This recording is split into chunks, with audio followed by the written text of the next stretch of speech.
Small changes rarely feel dangerous while they are still small. That is why many big outcomes surprise us. A neighborhood becomes unaffordable. A company suddenly dominates a market. A minor habit quietly changes a life. From the outside, these results can look like luck, talent, timing, or one dramatic decision. Those explanations are not always wrong, but they often miss the part that matters most. Speed changes when a system begins feeding on its own results. At the beginning, the difference may be tiny. One shop gets a few more customers. One student understands one lesson slightly earlier. One online post gets a little more attention. Nothing about that first advantage has to be extraordinary. But the next step is different. More customers can produce more revenue. More revenue can improve the shop. A better shop attracts still more customers. Earlier understanding makes the next lesson easier. The next lesson builds confidence. Confidence leads to more practice. The important shift is that the result is no longer just a result. It becomes a new starting condition. This is why people underestimate escalation. We usually think in straight lines. Add a little effort, get a little progress, make a small mistake, suffer a small cost.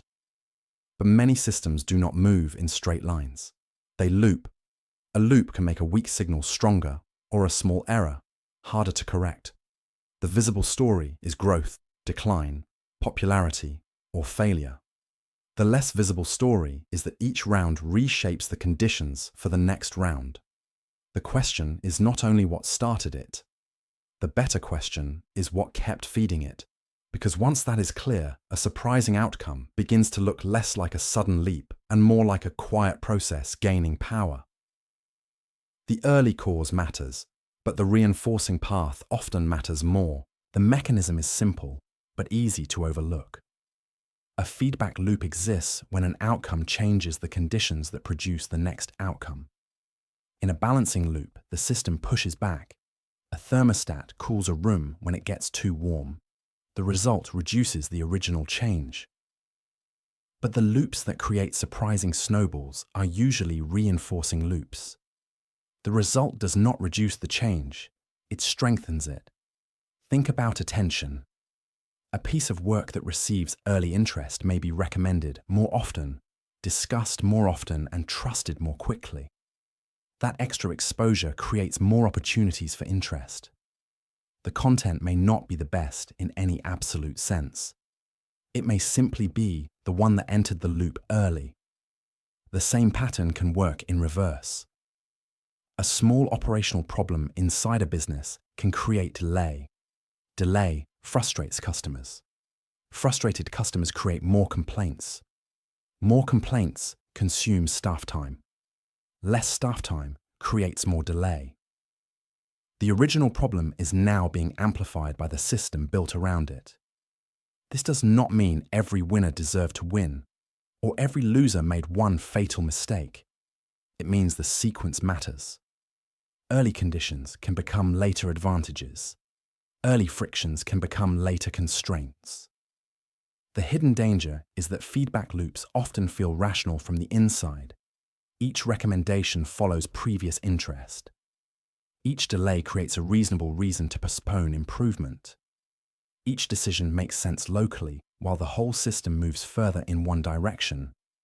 That is why small pushes sometimes create large effects without anyone planning them. The loop supplies the force. By then, the original trigger may be less important than the repeated reinforcement. The spark matters, but the structure decides whether it spreads. And once the force is supplied, the next question becomes harder.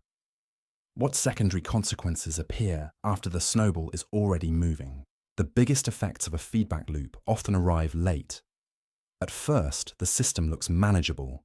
A little popularity, a little debt, a little trust, a little neglect.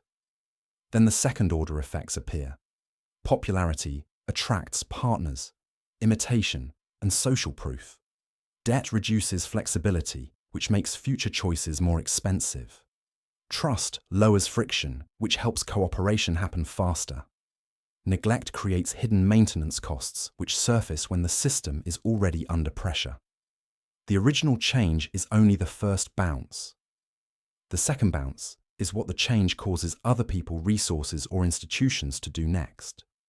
That is the transferable mental model before judging an outcome. Ask, what does this result make easier next? If success makes more success easier, you are looking at reinforcement. If failure makes repair harder, you are also looking at reinforcement. If a rule rewards the behavior, it later complains about the loop is built into the design. This helps explain why small changes deserve attention before they look decisive. It is not because every small event becomes huge. Most do not. Many fade out because other forces interrupt them. A competitor responds. A person changes course. A regulation shifts incentives. A resource runs out. But when the output of one round becomes fuel for the next time, stops being neutral. Waiting is no longer just waiting. It is participation in the loop. That is the practical lesson. Do not only study the starting point, study the direction of reinforcement. What is being rewarded? What is being made easier? What is becoming harder to reverse? The world often looks like it changed suddenly, because we notice the leap, not the loop. But beneath many leaps is a quieter pattern. Yesterday's outcome becoming tomorrow's condition, until a small beginning has become a very different reality. Seeing that pattern early is often the real advantage.